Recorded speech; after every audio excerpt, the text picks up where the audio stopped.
الرحمن الرحیم.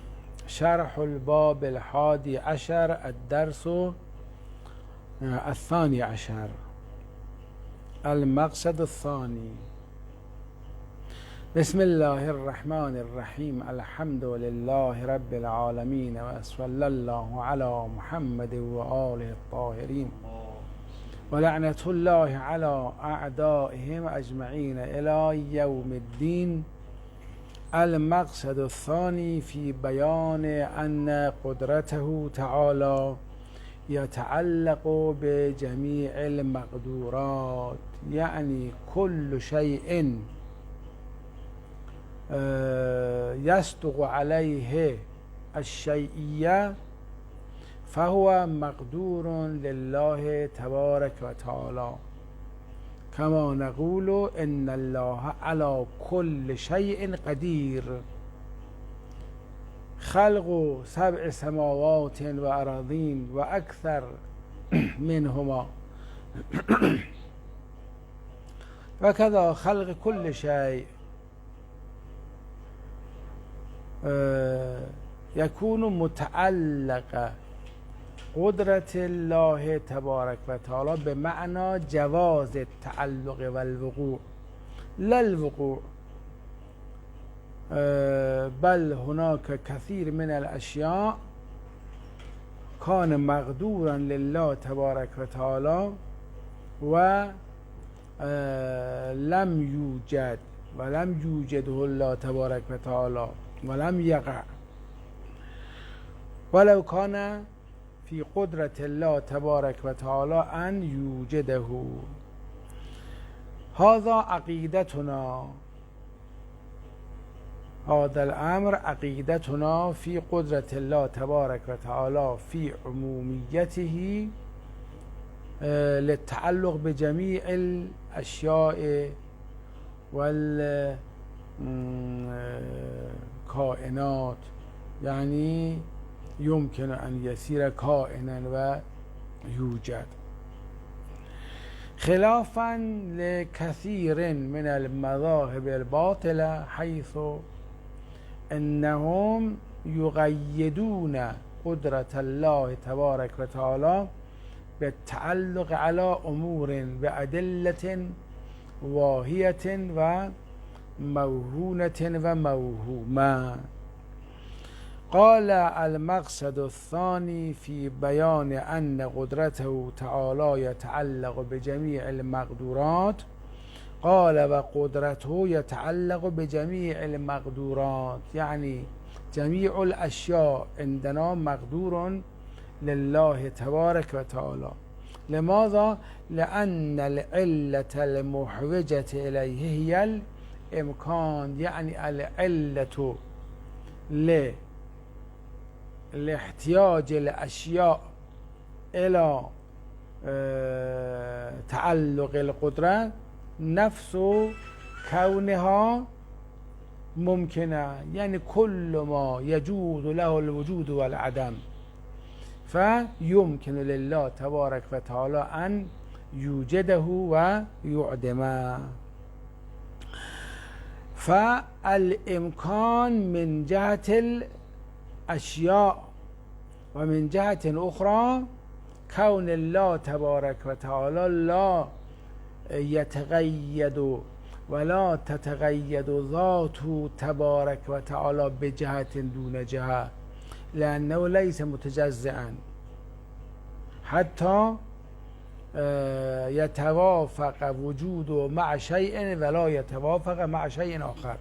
مثلا الإنسان لا يقدر على يعني أن يطير في السماء. لماذا؟ لأن وجود الإنسان مقيد بجهات خاصة، والمثلا ما يطير من الحيوانات لها جهاز غير ما يكون للإنسان فيقدر على الطيران. فعلى هذا المخلوقات كل كل واحد منها يقدر على أشياء ويعجز عن أشياء، ولكن الله تبارك وتعالى حيث لا يكون متجزئا ولا يكون وجوده مناسبا لبعض الأشياء وغير مناسب لبعض الأشياء، فهو قادر على كل شيء، لأنه يخلق لا من شيء، بلا مادة، بلا قوة محدودة في ذاته تبارك وتعالى، كما أن للإنسان مثلا قوة خاصة به، وللحيوان ولكل من الحيوانات قوة خاصة بنفسها. فمن جهة الإمكان عام لجميع الأشياء، ومن جهة أخرى من جهة ملاحظة ذات الله تبارك وتعالى ونسبة ذاته إلى الجميع بالسوية، يعني ليس كالإنسان يناسب وجوده مع أشياء ولا يناسب مع أشياء أخرى، بل جميع الأشياء بالنسبة إلى ذاته تبارك وتعالى متساوية، والله أيضا ذاته مساو من جهة ملاحظة جميع الأشياء، لا يتقيد بمناسبة خاصة دون مناسبة، فيكون قدرته عامة، فقدرته عامة ويتعلق بجميع الأشياء، يعني جميع الأشياء يكون مقدورا له تعالى. أقول لما ثبت كونه تعالى قادرا في الجملة، يعني إنا أثبتنا أنه تعالى قادر على خلق العالم. لماذا؟ لأنه خلق العالم، حيث خلق العالم فهو كان قادرا على خلق العالم. وبعد هذا شرع في بيان عموم قدرته، يعني قدرته يمكن أن تتعلق بغير هذا العالم، بل من بعوالم كثيرة لم يخلقها الله تبارك وتعالى. وقد نازع فيه الفلاسفة، نازع فيه الحكماء، يعني اسم الحكماء التعبير بالحكماء عن الفلاسفة غير جيد غير وجيه، بل الحكماء هم الأنبياء عليهم السلام يعلمهم الكتاب والحكمة، ولكن الفلاسفة ليست لهم حكمة، بل هم أشخاص متوهمون و ليس فيهم من الحكمة شيء. نازع فيه الفلاسفة حيث قالوا إنه واحد لا يستر عنه إلا واحد، والثانوية حيث زعموا أنه لا يقدر على الشر، والنظام حيث اعتقد أنه لا يقدر على القبيح، والبلخي حيث منع قدرته على مثل مقدورنا، والجبائيان حيث أحال قدرته على عين مقدورنا، والحق خلاف ذلك كله. فعلى مبنى عقيدتنا كل شيء يكون مقدورا لله تبارك وتعالى، موجودا كان أو معدوما. ولكن الفلاسفة يقولون إن الله واحد فلا يستر عنه إلا الواحد. ما يريدون من هذا؟ ليس لهم مباني صحيحة التصورية. نعم، في المخلوقات نحن نقول مثلا الماء شيء واحد لا يستر عنه إلا مثلا الثلج أو البخار، ولا يستر عن الماء مثلا مثلا الحجر. والحجر يستر عنه حجر، يعني ينقسم إلى أحجار أقسام أجزاء من الحجر. ولا يستر عن الحجر الإنسان مثلا أو مثلا مطر، السحاب يمطر،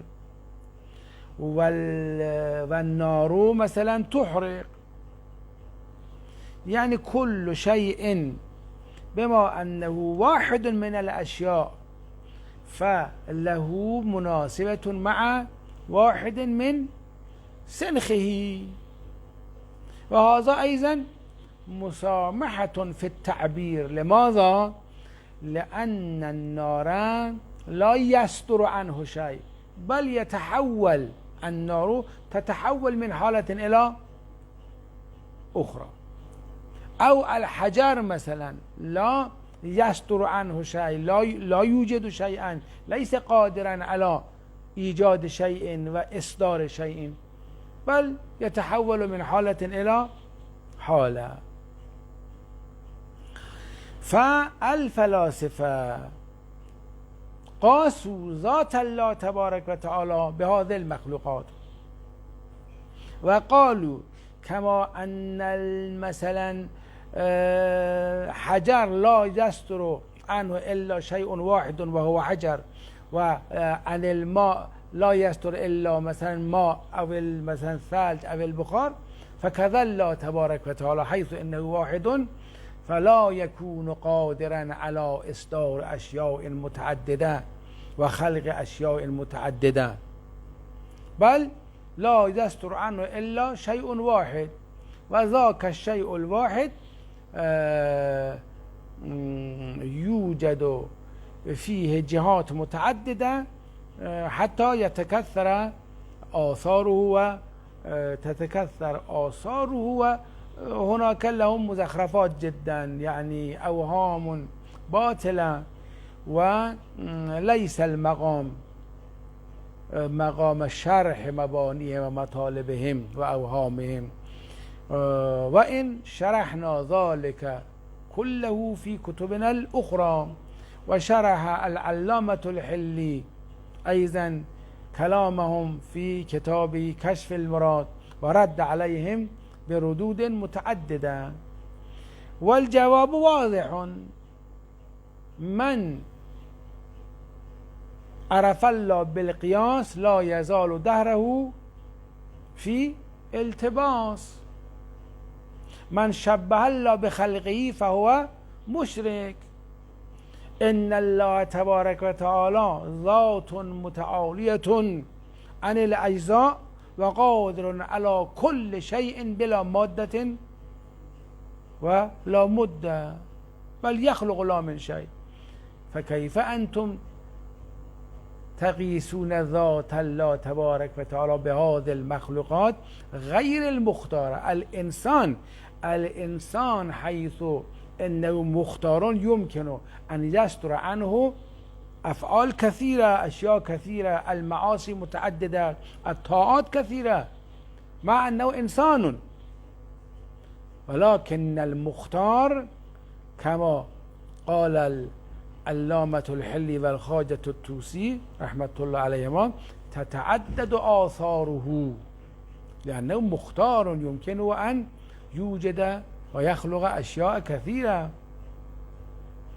على أي حال، وأما قولهم بأنه واحد أيضا لا معنى له، ما يعني ما هو مرادكم من الواحد؟ ليس لهم هناك يعني شيء يتصور وتعريف لشيء يتصور. والآن نحن لا ندخل في الرد عليهم بالتفصيل. قالوا إنه واحد لا يستر عنه إلا واحد، وذاك الواحد يسمونه العقل الأول، وهذا العقل ليس له عقل بل هو جهل مطلق، فهم يعني ليس له وجود، حتى لا يمكن له وجود. لماذا؟ لأنهم يزعمون أن هناك أشياء من الممكنات مجردة عن الجسمية وعن الزمان وعن المكان وعن الأجزاء وعن ابتداء الوجود. هذا وهم، يعني توهمهم بأن هناك أشياء غير الله تبارك وتعالى بلا زمان ولا مكان ولا أجزاء ولا حالات، هذا غلط واضح، لأن الشيء الذي لا يكون له زمان ولا مكان ولا أجزاء ولا حالات ولا أحوال هو ذات الله تبارك وتعالى، والشيء هكذا لا يمكن أن يكون متعددا، لأن التعدد فرع التجزي. الشيء إذا كان متجزئا يمكن أن يكون له ثان، وأما الشيء المتعالي عن الأجزاء فلا يتصور له ثان ثبوتا. على أي حال، وفي آخر أمرهم هؤلاء الفلاسفة يعني ينكرون حتى نفس الصدور وينكرون نفس الخلقة، بل يقولون هذا العالم بأجمعها شيء هو واجب الوجود، وكل لحظة يتطور بطور ويتحول من حالة إلى أخرى. يعني معنى الخلقة والإيجاد عندهم مرفوض.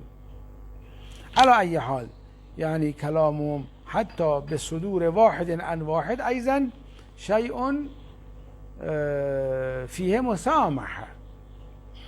على أي حال، والثانوية حيث زعموا أنه لا يقدر على الشر. الثانوية قالوا هناك مبدأان، مبدأ الخيرات ومبدأ الشرور.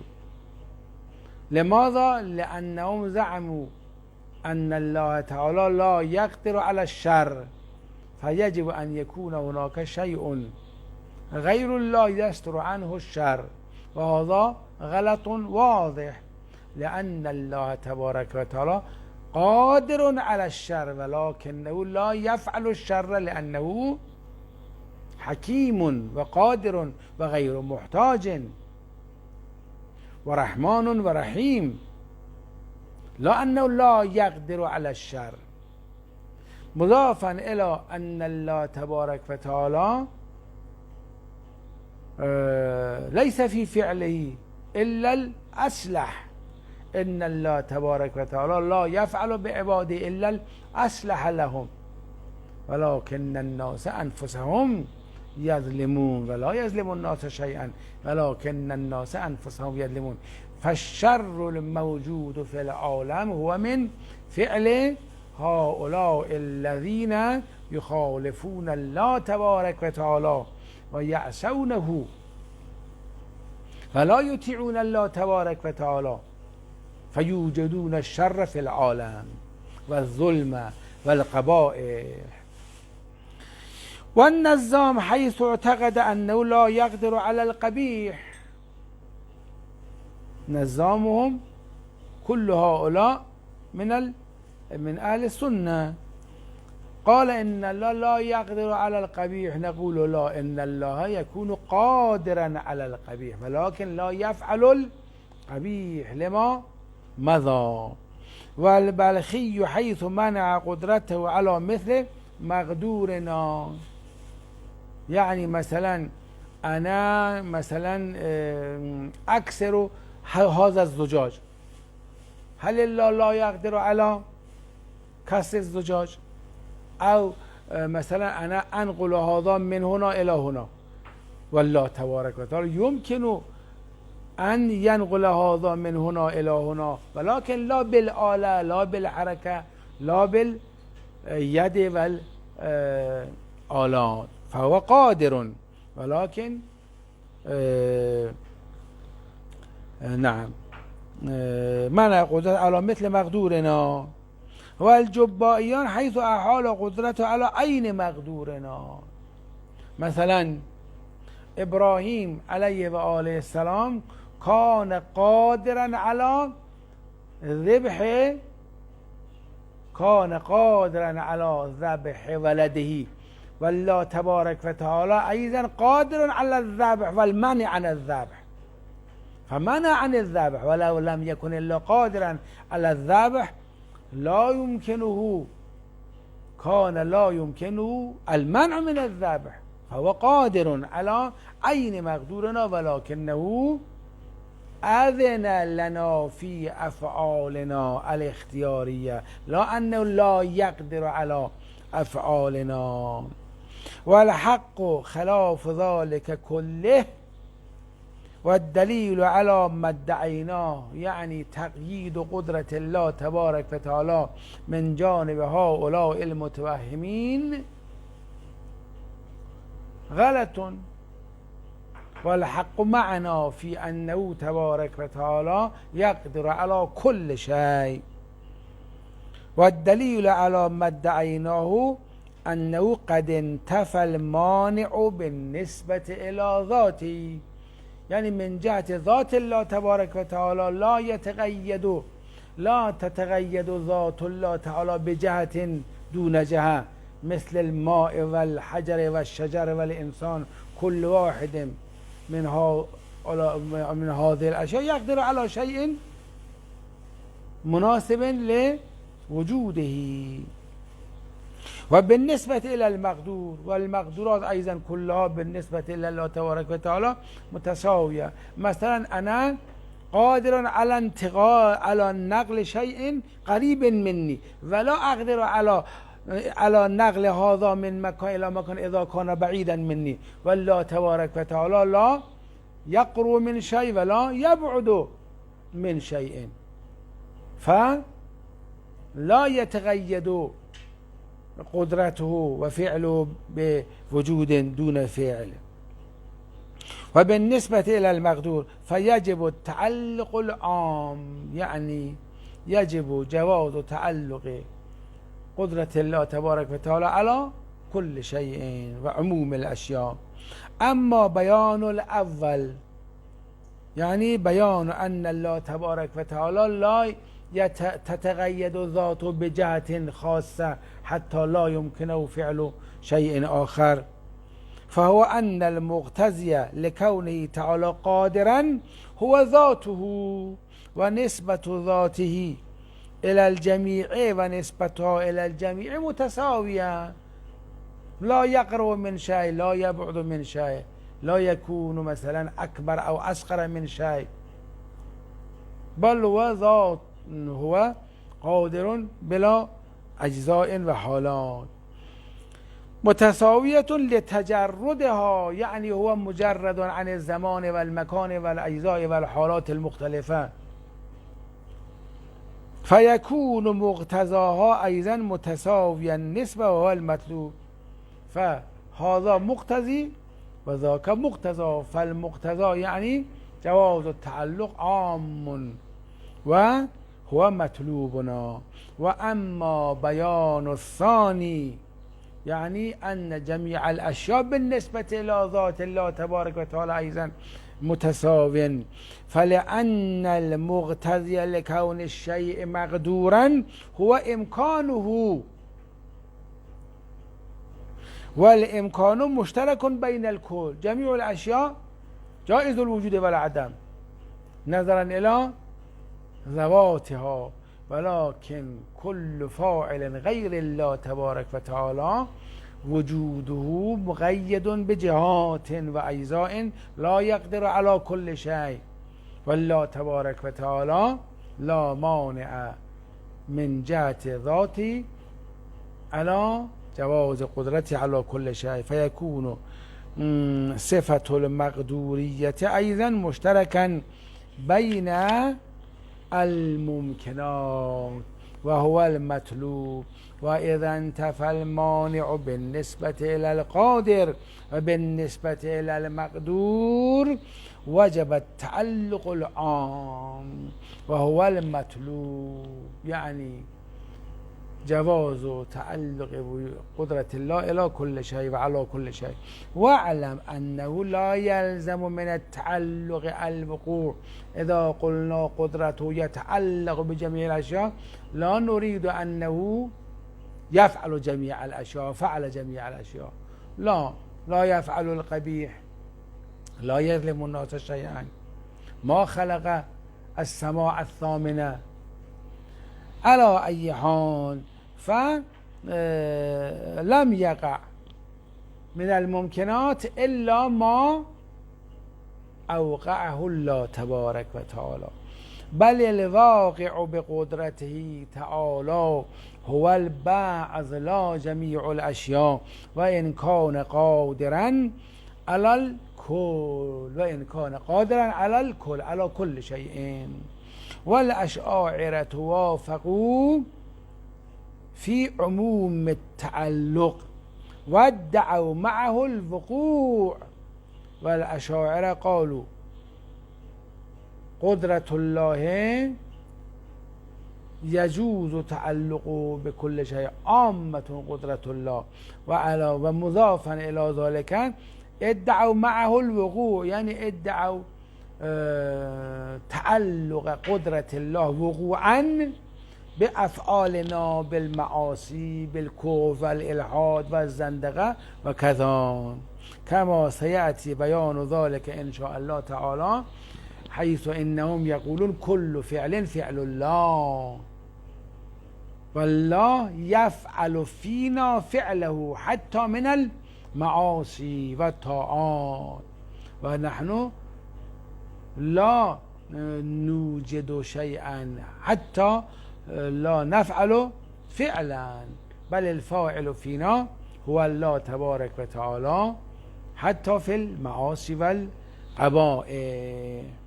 الصفة الثانية إن شاء الله بعدا أنه تعالى عالم، ولكن قبل الورود في الصفة الثانية إن شاء الله ندخل في ما كتبناه باسم تحرير الباب 11 إلى هنا، يعني نقرأ صفحات قليلة من الكتاب ثم نرجع إلى الباب 11 الصفة الثانية. وفي